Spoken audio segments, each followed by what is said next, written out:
I'd like to call this village board meeting of August 3rd, 2017 to order.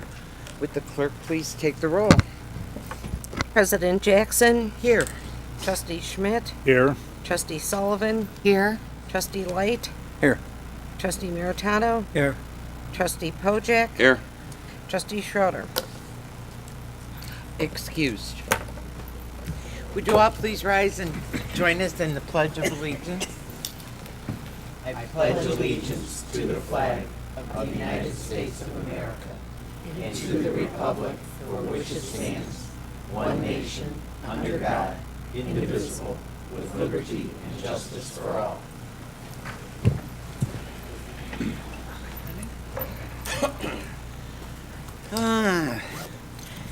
I guess it's your turn to start again, Bill.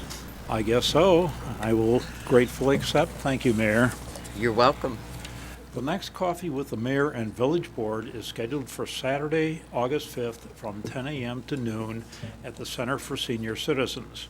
If you have any comments, suggestions, or questions for the Mayor or Village Board, please call the Mayor's office anytime at 630-909-5303. The Village of Glendale Heights remembers Patriot Day on Monday, September 11th, with a silent parade of first responder vehicles, followed by a candlelight service at 7:15 p.m. on the front steps of the Village Hall.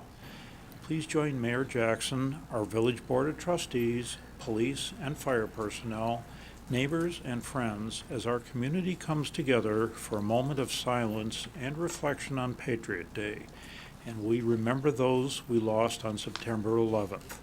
For more information, please call the Mayor's office at 630-909-5303.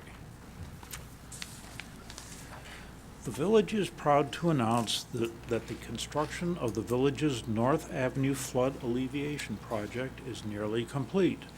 Through the assistance of Christopher B. Burke Engineering, along with support from permitting agencies, cooperation of business owners, and nearby residents. The project consisted of construction of 2 new detention ponds near the intersection of Highland Avenue and Second Place, dredging and beautification of the James Court Pond, and installation of additional stormwater capability at the entrance to the Glendale Square Shopping Plaza. This project began in 2011 when a preliminary engineering report was prepared to improve stormwater drainage in these areas due to severe flooding. The Village applied for and received federal funds through a Hazard Mitigation Grant Program, HMGP, administered by the Federal Emergency Management Agency, FEMA, F-E-M-A. The Village received just under $1.4 million federal dollars to pay for the project costs. In addition, the DuPage County Community Development Block Grant Program contributed $400,000 to cover a majority of the Village's financial share of the project.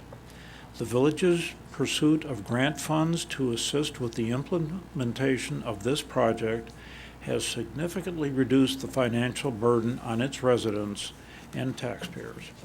Thank you to all those who contributed to this important village project. Thank you. Thank you, Bill. Trustee Sullivan. Thank you, Mayor. You're welcome. If you just finished cleaning out your basement, attic, and garage, and looking for a place to sell your stuff, then join us for the 13th Annual Community Garage Sale on Saturday, September 9th, from 9 a.m. to 2 p.m. at Camera Park. If you have nothing to sell, then come out and shop for bargains from many different sellers. For registration information, contact the Sports Hub at 630-260-6060. The GH2O Aquatic Center's last day of the season is Monday, September 4th. Postseason pool hours will begin August 21st. The pool will only be open on Saturdays and Sundays from noon to 7 p.m.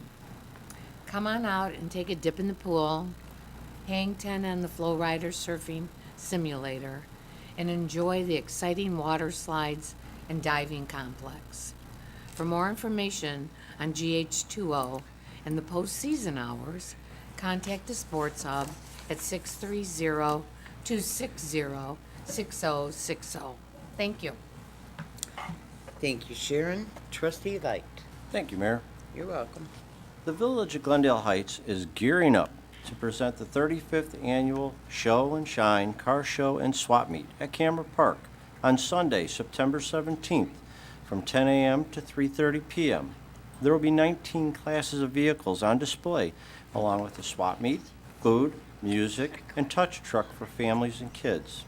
If you're interested in registering a vehicle or signing up to be a swap meet vendor or crafter, please visit glendaleheights.org/carshow to download a registration form. Coming out to Camera Park September 14th through the 24th for Oktoberfest, sponsored by Schnitzelplatz and the Village of Glendale Heights. Enjoy authentic German food, drink, live bands, and dancing, entertainers, and other family-friendly activities. Enter for a chance to win a trip to Germany, which includes a special brewery tour. For more information, including hours, entertainment, schedule, and admission fees, visit www.glendaleheightsoktoberfest.com or call 232-577-3893. Thank you, Mayor. Thank you, Mike. Clerk Schmidt. Thank you, Mayor. You're welcome. The Glendale Heights Police Department will host their 20th Citizens Police Academy beginning Tuesday, September 5th. Enrollment is free and open to citizens 18 years of age and older who live or work in Glendale Heights. Applications for enrollment can be downloaded and printed from the village website.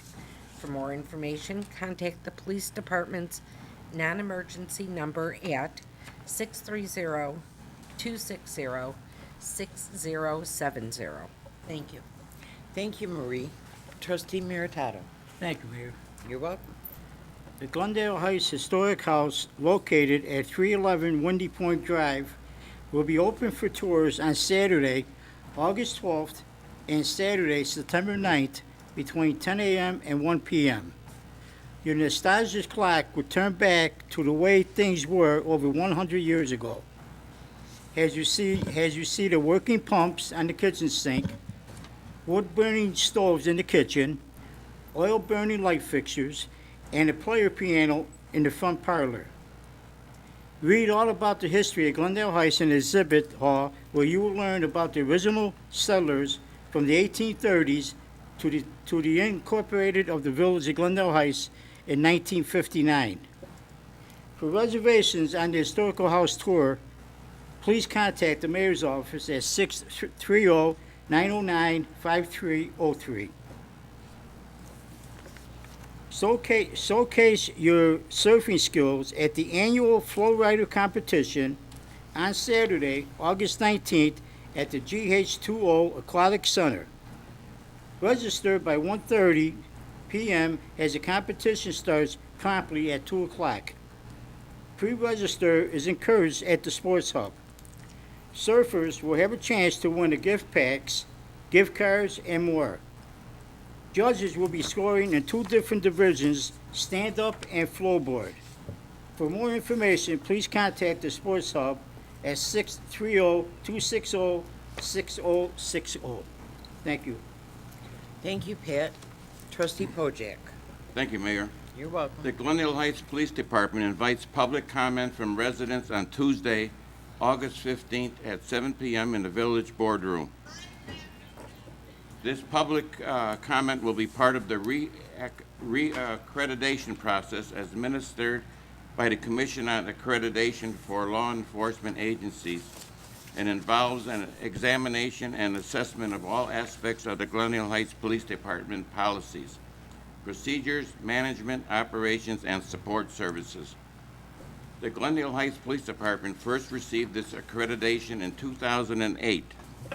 All comments are limited to 10 minutes and must be addressed to Glendale Heights Police Department's ability to comply with CALEA standards. For more information on the public comment process, please call the Glendale Heights Police Department non-emergency number at 630-260-6070. I might say that this is very important for our police department, that we have a great turnout for that evening. Stop by the Sports Hub on Thursday, August 17th from 6 p.m. to 7:30 p.m. for a night of fun at the Preschool Family Fun Fair. Meet our qualified preschool teachers while enjoying music, preschool activities, storytelling, arts and crafts, and much more. Open enrollment will also be available at the Preschool Family Fun Fair. For more information, please call the Sports Hub at 630-260-6060. Thank you. Thank you, Chester.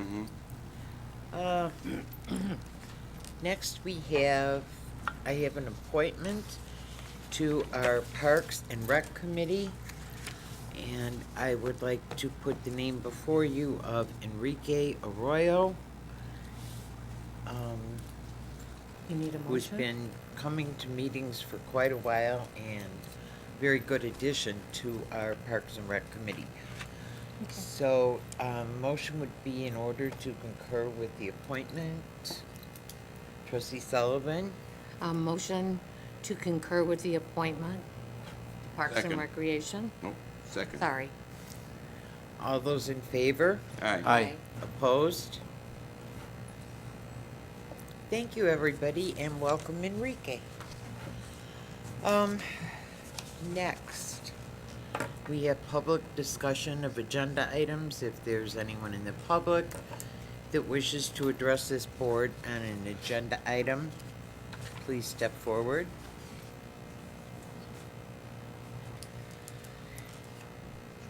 Being none. Did I forget something? No, No. something off this consent. Oh, what's coming on? The IGA for Milton Township, Item 18. ratified at the next meeting. Okay, before we do the consent agenda, item number 18 needs to be removed. Is that it? That would be it. Okay, so now you have the consent agenda before you. What is your pleasure? Trustee Sullivan, Motion to approve the consent agenda. Second. roll call vote. Trustee Schmidt, Yes. Trustee Sullivan, Yes? Trustee Light, Yes. Trustee Meritato, Yes. Trustee Pojek. Yes. The consent agenda is approved. There is no old business, so new business. Number 1 is a motion to waive first reading on new business items numbered 2 through 4. Trustee Schmidt, I move that we waive first reading on agenda items 2 through 4. Second. all those in favor? Aye. Aye. Aye. Opposed? Okay, first reading is waived on those items.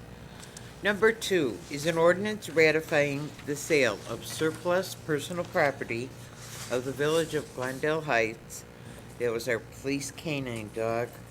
First reading has been waived, and this would be ordinance number 2017-43. Trustee Pojek, So moved. Second. discussion. Roll call vote. Trustee Light, Yes. Trustee Meritato, Yes. Trustee Pojek, Yes. Trustee Schmidt, Yes. Trustee Sullivan. Yes. Ordinance number 2017-43 is approved. Number 3 is an ordinance of the Village of Glendale Heights DuPage County, Illinois, to waive bid and accept the proposal of Midco Incorporated for new control boxes and cabling for the Civic Center Security Access Control System. That's for our proxy cards. First reading has been waived. This would be ordinance number 2017-44. Trustee Schmidt. So moved. Second. Discussion.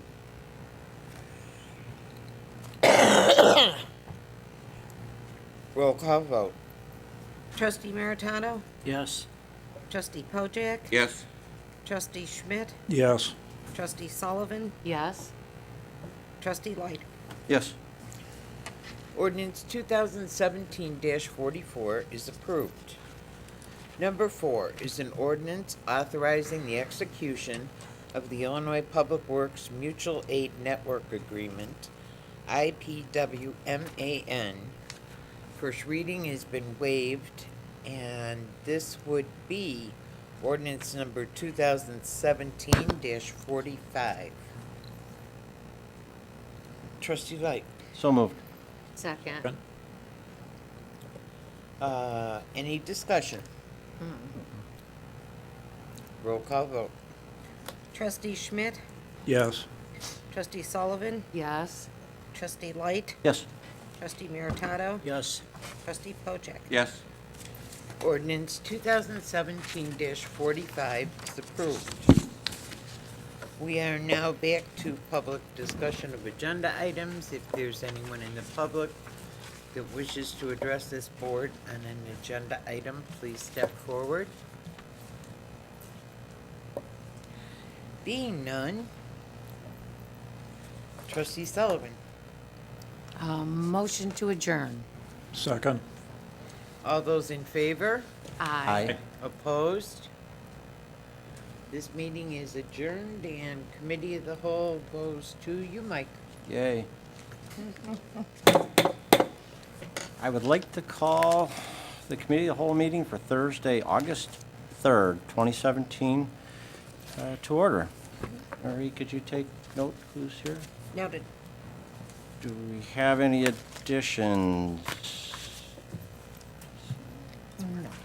Sweet. Like it. Any public comments? Anything? Take the podium?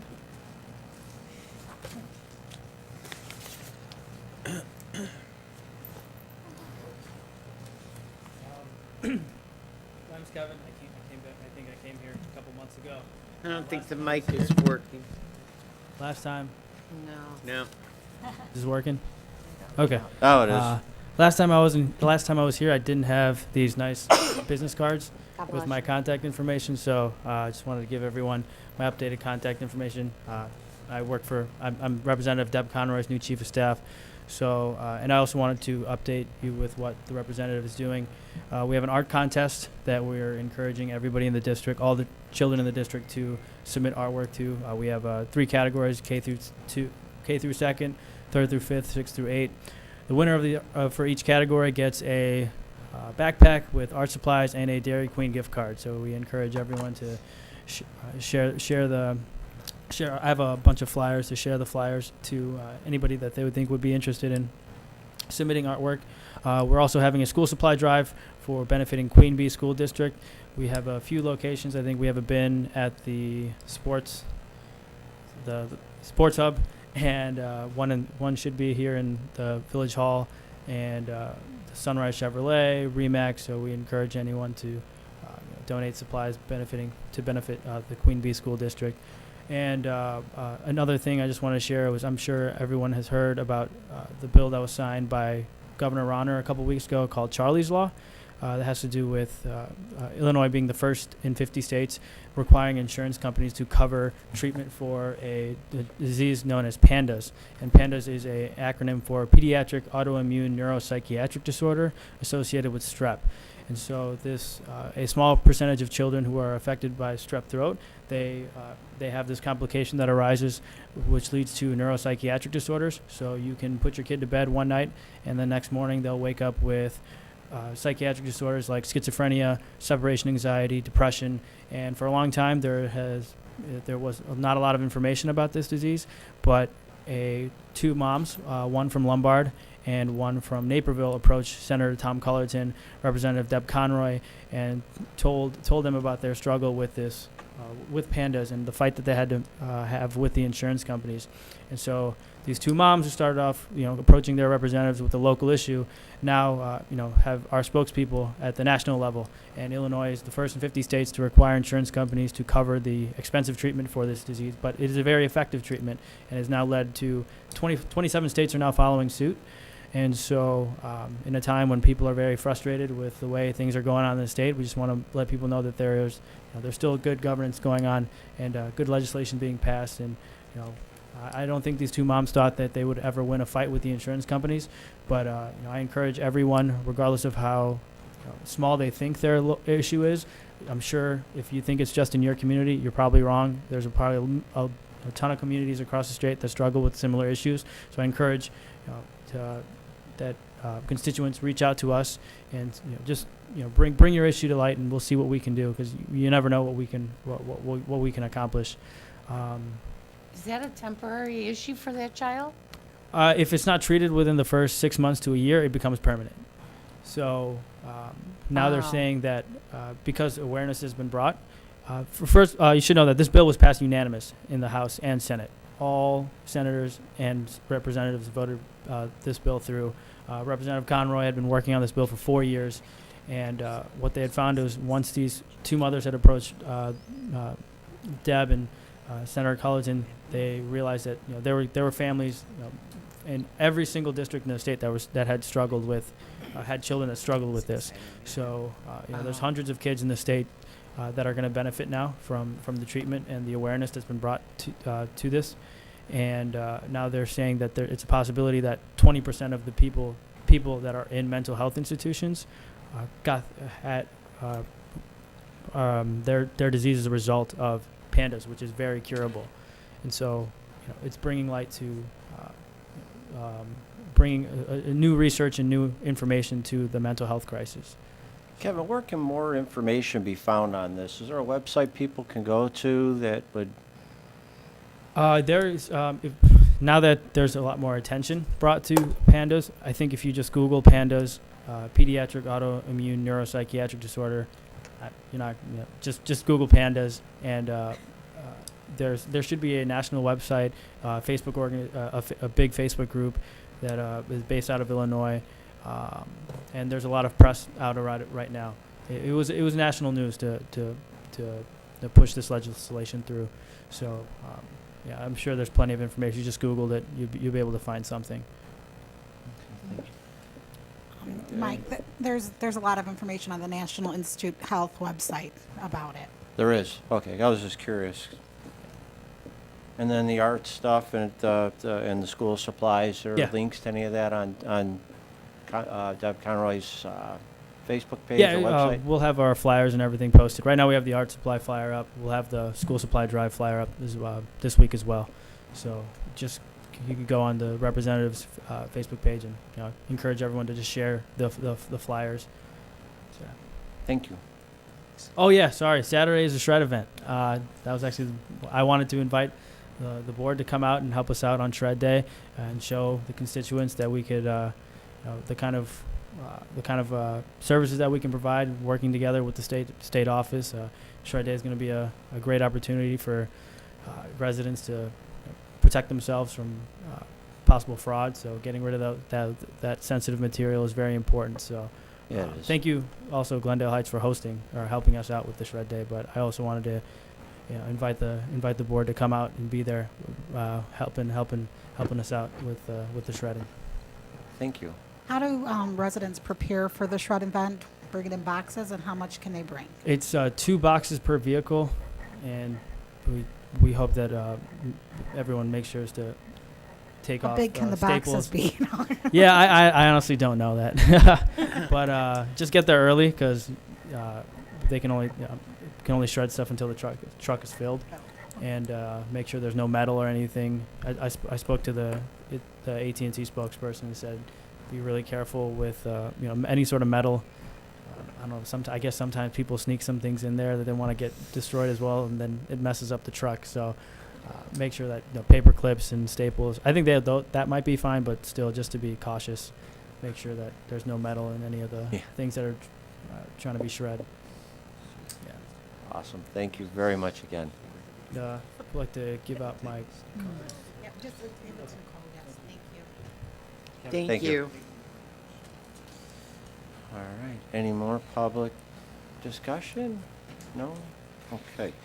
We'll go on to our zoning administrator. Number 1 is 2130 Bloomingdale Road. A recommendation to deny and approve sign variances, Dunkin' Donuts. Joanne. Thank you. Dunkin' Donuts is proposing to, I'm just making sure it's on. They've requested variances to allow an increase in signage from maximum number of wall signs from 1 to 8. Increase the square footage of signage, wall signage from 1.5 square feet to 4.8 square feet. Number of wall signs, and so we reviewed it and I recommend approval in part and denial in part. Dunkin' Donuts is proposing to also combine with Baskin-Robbins, so there is some merit to having additional signage. Plus, they're on a corner, and we only allow the one sign, the main wall sign. However, they are also proposing a giant spoon and several murals. So I'm recommending approval of the Baskin-Robbins and Dunkin' Donuts wall signs, but not of the spoon and not of the murals of the coffee cups, and there's some drawings in your packet as well. So I am recommending approval of going from 1 sign to 4 wall signs, and to increase the square footage of signs from 1.5 linear feet of signage per building frontage to up to the 2.1. This is consistent with what's been approved for Burger King and Shell and the board and Starbucks. So we're staying right along that 2 to 2.4 square foot of signage. Additionally, the wall signage, because they are building that peak, I don't know if anyone's seen that they're building up the parapet wall quite a bit, that it does make sense to increase the height of the wall sign from 16 feet is our maximum right now, up to 23.9 feet to be higher on the parapet wall. And also to increase the number of the directional signs from 1 to 3 to get people through the drive-through facility, and then increase the height of the directional signs from 3 feet to 4 feet, so they're a little bit more visible. That's why it's a recommendation of approval in part and denial in part. Any questions? Chester? Joanne, where will the wall signs located? On Army Trail or Bloomingdale, or They'll be back on- of facing Starbucks? Not facing Starbucks, they'll be on Bloomingdale Roadside and Army Trail Roadside. So because it's a corner and the corner of the building, so the entrance is right at the corner, so the sign will, 2 will be facing Bloomingdale and 2 will be facing Army Trail. Bloomingdale, they have the drive-through.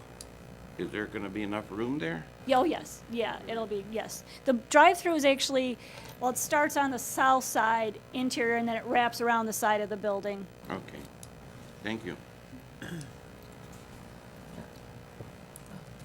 Sharon? Move it to the board with a recommendation to concur. Second. All in favor? Aye. Opposed? None. All right, we'll move it to the board with a recommendation to concur. Okay, discussion regarding our Western Avenue realignment, stormwater enhancements. Who would this go to? That'll be me again. Again? All right. As you know, the village purchased the property along Western Avenue and North Avenue to realign Western Avenue to make a full intersection with Pearl. As part of that, we acquired the wetland area. There's a lot that is along North Avenue, and then there's wetlands behind that. There, with all wetland vegetation. DuPage County is required to enforce the IEPA regulations and the federal law, and they have noticed that we have some invasive species that have gone into that wetland area. So unfortunately, they put us on notice that we do need to have that invasive species removed, and we're also required to submit a monitoring report to DuPage County for a 3-year period to make sure that that there are no invasive species. The good news, or we've gotten an estimate from Christopher Burke's office to do that evaluation, remove the invasive species, and submit those annual reports. The good news is this property is still within TIF 1, and there is some funding available. So the estimate is $26,800, but it will be over a 3-year period. It's not all going to be spent all at once. We are asking approval from the board to start so they can get it done and get that annual report in by the end of the year so we can get a head start on getting those reports in and then come forward to you at the next board meeting for formal approval. Questions? Pat? I think it's ridiculous that we pay $26,000 for something. Who gave us the authority to cut that? Who gave us the authority to cut it? What happened was that the delineation of the wetland to the not wetland was not very clear. So our staff did the best job they could and cut where they thought was appropriate, and then the county noted that we cut too far into the wetland. So why should we pay the $26,000? Can we bill the person that cut it? Well, the village cut it. The village cut the grass. On a recommendation from who?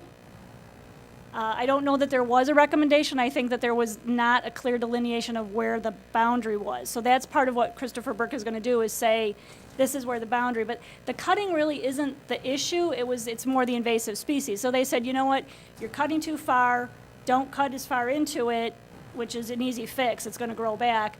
And then that was one issue, so we just need to make sure that Christopher Burke tells us where that boundary is, that we don't go into it. And then on another issue is that there's invasive species. So it's 2 issues. It's the cutting, which is just a matter of don't cut it anymore.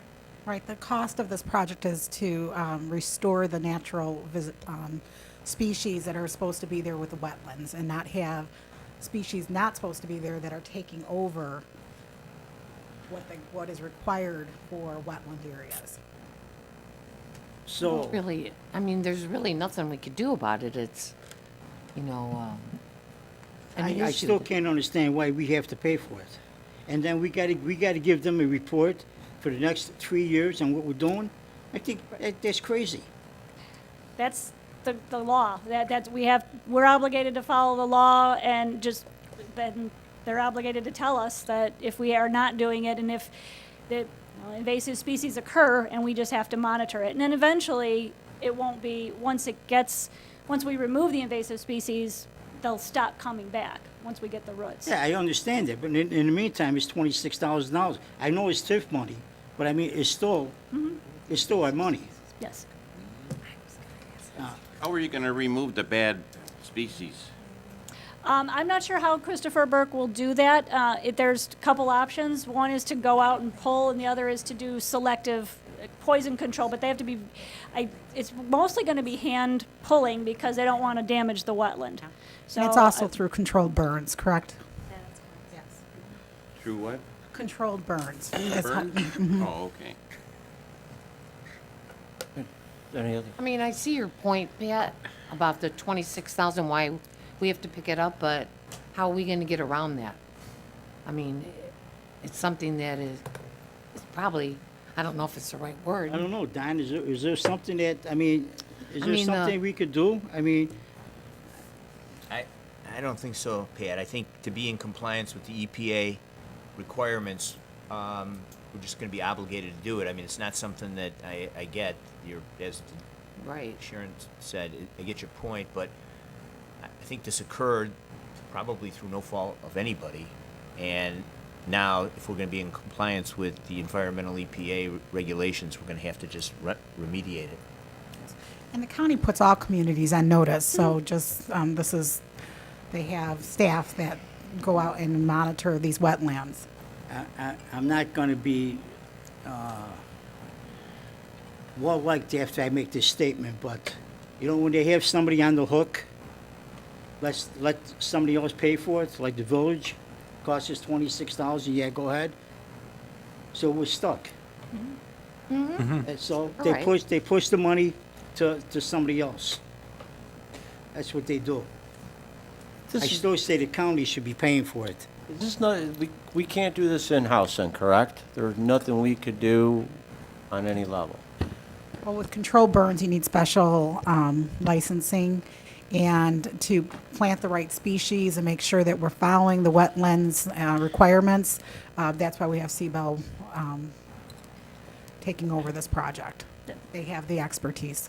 They would have an environmentalist that goes there and identifies the right species and then plants the correct ones. It wouldn't just be anybody, it'd be an environmentalist that went there to look at what was growing and what wasn't. So what if we don't do anything? Well, eventually, if you didn't do anything, you'd get a fine. Right now, you're on a notice. Put on a notice. What a joke. Okay, that's all I got. Thank you. Mayor? You can't talk. I didn't want to talk, but I have to. So you're going to tell me that this piece of property is wetlands. We own it, but we did not do anything to create this invasive species. That We actually they- did, actually. We built the ponds, which is what's causing the issue. What's that? We built the detention pond, and that's what's causing the issue, is the prairie plants haven't established properly. And so they've been out there, the county's officers, and seen that it's not established properly, and put us on notice. And that had to do with our. That's to do with the detention pond that fringes the wetland area. We have no choice then. No. Oh, you don't have a choice. Your choice is if you leave it, you'll eventually get fined. And it might be more than 26. It'll be a lot more. Could be, yes. And they honestly pay people to go naturally out the and look count- at this? Yeah, they do. And require an annual report. Do we have to do that with all of our wetland areas? When you're put on notice. Right. Well, they send No, I inspectors know, out. but Okay, just for that wetland I area. lo- Do they come and check the golf course? Or they? No, they wouldn't inspect that. They how would about the tend to wetlands inspect at new Camera ones. Park? Any new build, they Right. inspect. That's what my understanding is when there's a new project, which we had to submit an application to the county to get approval, then they'll check it the first few years, see if there's any issues, and then they'll put on notice. Okay, so how long do they put us on notice? We- I mean, they make up their mind yesterday and they put us on notice today? No, we got the letter in May, and then we've been looking at it and trying to determine what needs to be done and get an estimate from Burke and trying to determine how to pay for it, which we do have, as I said, the TIF funding. So then they just indicated that we need to address it.